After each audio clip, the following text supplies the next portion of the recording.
Okay, so here we're going to look at the solutions to some of the questions in the section 1 working with radians exercise level 1. And in the first question you're asked to convert these degrees to radians. So as we noted in the previous video, to do this we multiply by pi divided by 180.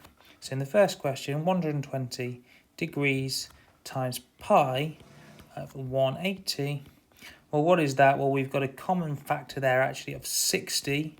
60s go twice into 120 and 60s go 3 times into 180.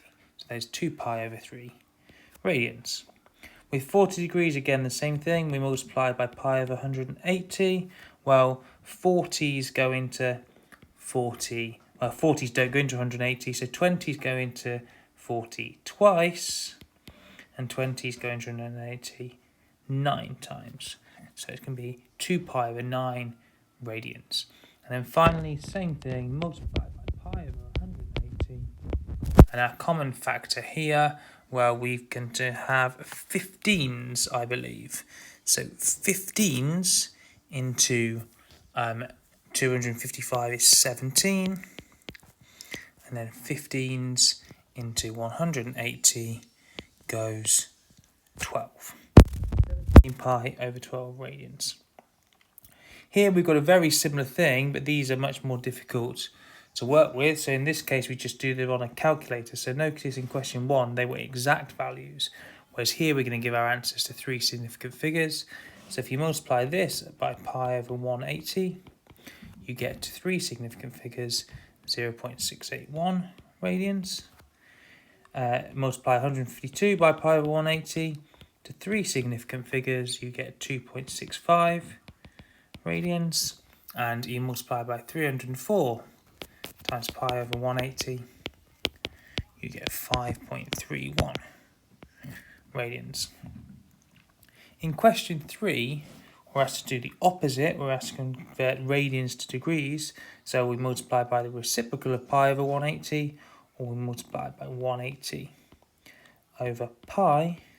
So multiplying 11 pi over 20 by 180 over pi, we have a factor of pi that cancels, and we have 20s into 180 go 9. So actually, what do we have here?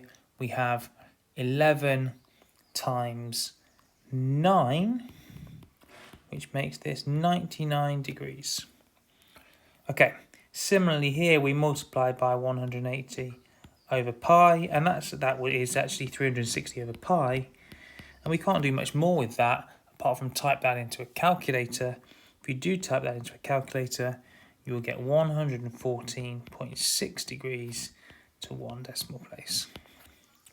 And finally, similarly, with 0.45 radians, if we multiply that by 180 and divide it by pi, we can't really do much with that other than type that into a calculator.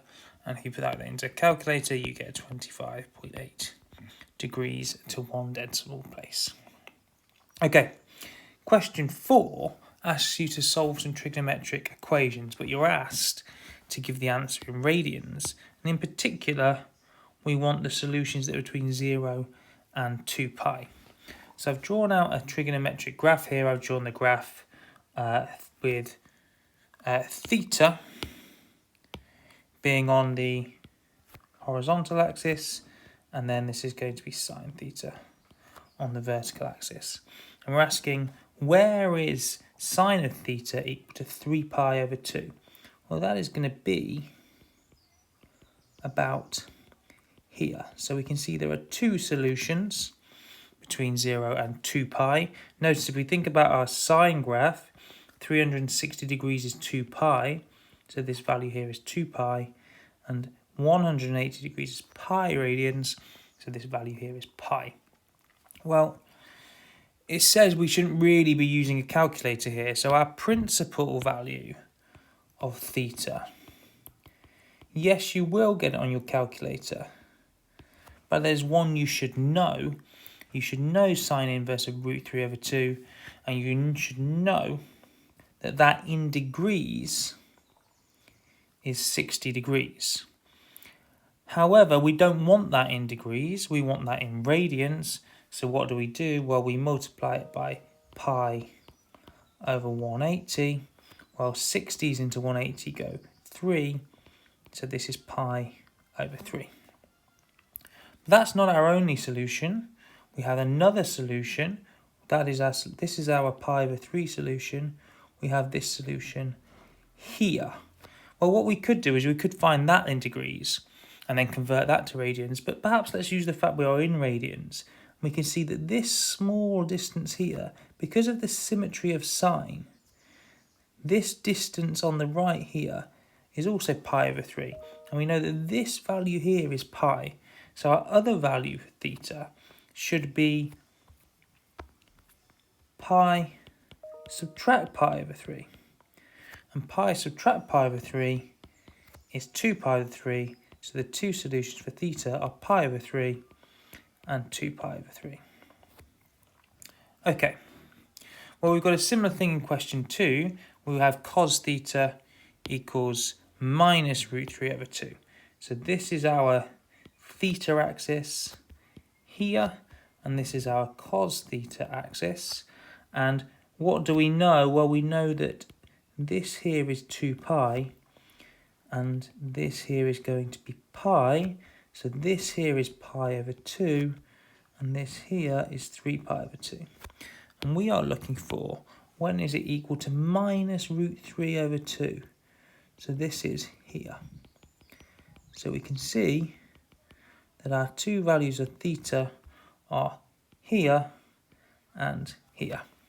And again, the principal value is just going to be what your calculator tells you when you type in this, but we shouldn't really be using a calculator. We should know this, and we should know, well, what do we know about cos inverse of root 3 over 2? Well, cos inverse of root 3 over 2 is 30 degrees. So that is going to be about here at 30 degrees. But that's not what we want. But we can see we want minus root 3 over 2. But because of the symmetry, this also here is 30 degrees. Well, what is 30?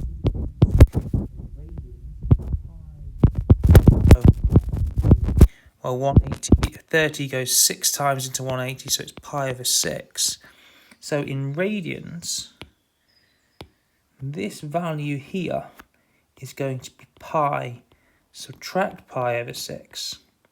But we also have this value here.